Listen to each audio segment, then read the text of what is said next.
Yo,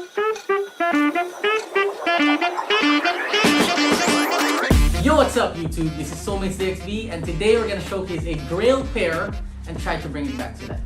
Bro, this is gonna be the first time we're doing a full restoration on a pair of sneakers. Let's get it. Anyhow, Grail. What does it mean? Well, in the sneaker world, it means the pair that you're chasing. Your most sought after pair. The sneaker that you want more than any other pair. Or the, once I get this pair, I'm never gonna buy sneakers ever again.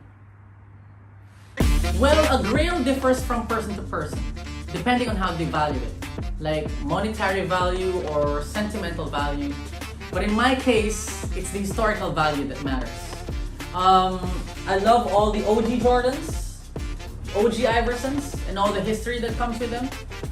But when we're talking about the ultimate Grail, then it's none other than the 1985 Jordan 1. The Air Jordan 1, especially its first ever release in 1985, is considered as the Grail for a lot of sneakerheads. Mainly because it's the first ever signature sneaker of the greatest of all time, Michael Jordan. But also because it's considered as the pair that made people start to collect, display, trade, buy, and resell sneakers. Basically, it started the shoe game. But nothing beats the 1985 Jordan 1 because it's the first of many, it's rare, and probably one of the most expensive Jordan 1s in the market. And SOLEMATES DXB was able to purchase a pair without breaking the bank.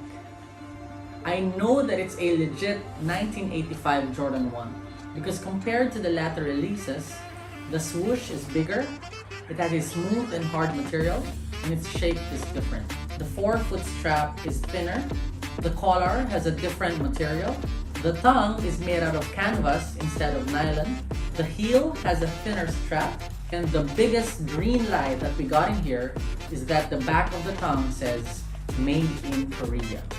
However, it's not in good shape because in my opinion, the last owner kind of messed up in trying to restore it. Sole swap was done, but the size is wrong. Because as you can see in here, the material was extended to match the size 9 sole, but in reality, the uppers are a size 8. The new sole was not stitched at all. The paint color is off. It's somewhat pinkish. The stitches were painted over. And lastly, the wrong insole was placed inside. So this is where we're gonna start with a full restoration of a 37-year-old 1985 Jordan 1 Chicago. Once again, this is my first time. So kind of lower down your expectations and show some love by hitting that like and subscribe button below. Let's go! First step is to remove the excess paint with acetone and cotton balls. I tried my best not to go too deep, so not to remove the original color of the pair.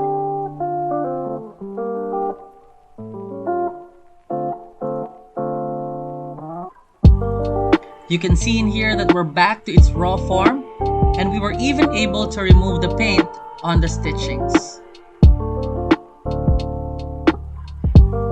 Compared to how we first got it, the leather now is back on its original state.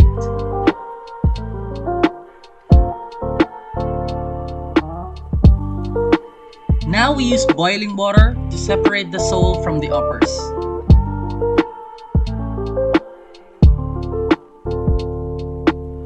Good thing the pair was not stitched, it was easier for me to separate the two.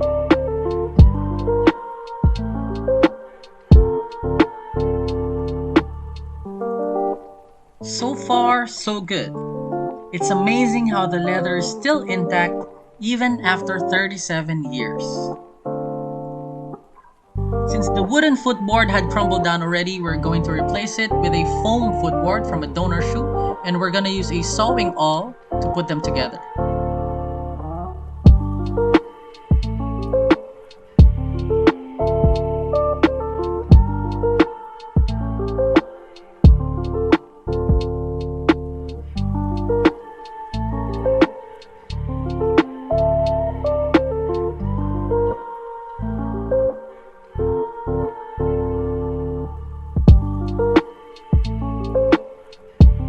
This step also helped us to to reshape the toe box.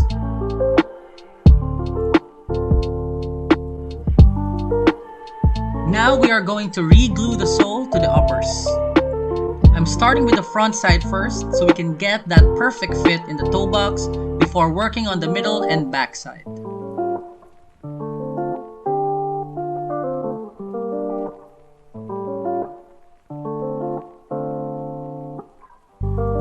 I let it dry for 40 minutes and then use the hair blower to activate the glue before putting them back together.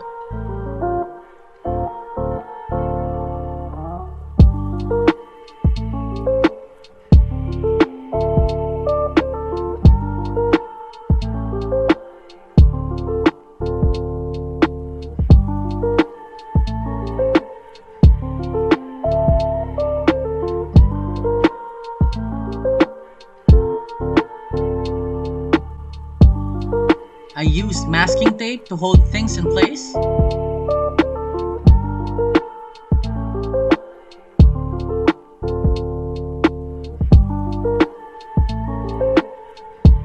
And I did the same process on the middle and back part and let it dry for 24 hours.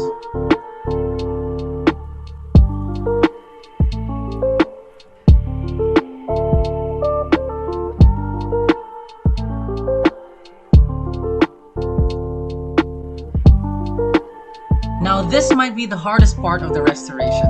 Again, I used the sewing awl to put things together. I also used two threads, thread 1 for the stitching and thread 2 to serve as a lock inside.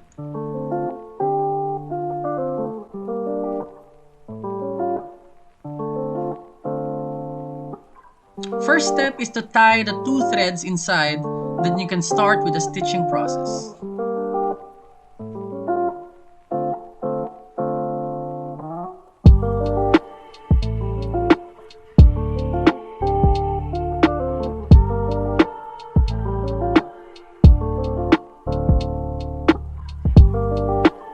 Once the needle is inside, pull it back a bit to create a loop on its left side, insert the second thread into that loop, then pull both threads to tighten the stitch.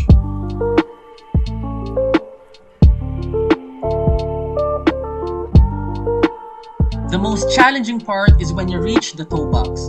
It's going to be hard to insert the thread into the loop. So the technique is to pull and make the loop bigger until it's easy for you to insert the second thread.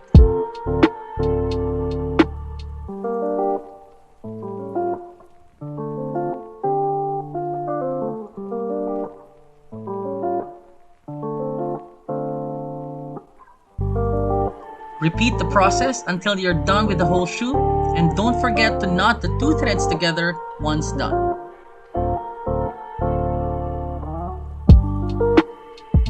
So this is our progress.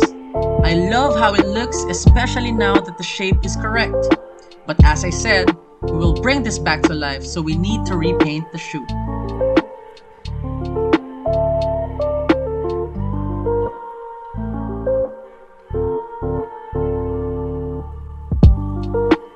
In here, I use an iron and a damp cloth to remove the creases and reshape the toe box. And for our last step, repaint. I started repainting the white parts.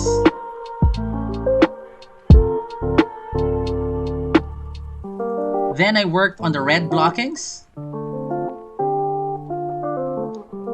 I made sure to only put thin coats and try my best not to paint over the stitchings.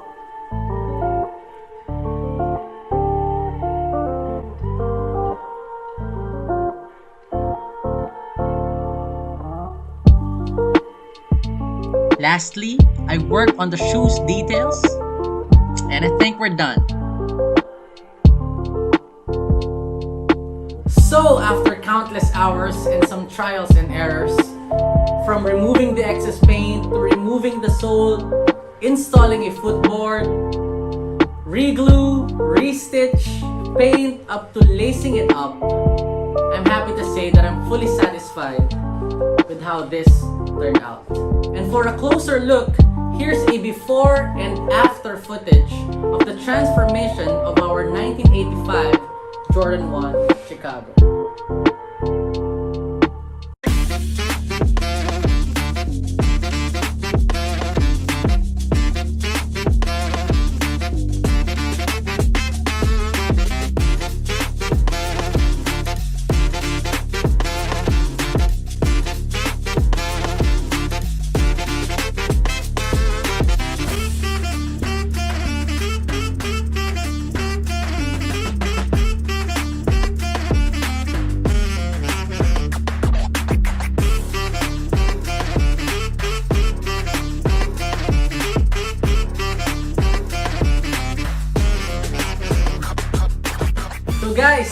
for watching, and I hope you learned something from the video.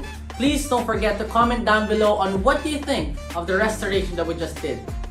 Follow us on Instagram, subscribe to our channel, and don't forget, life is short. Go get that pair.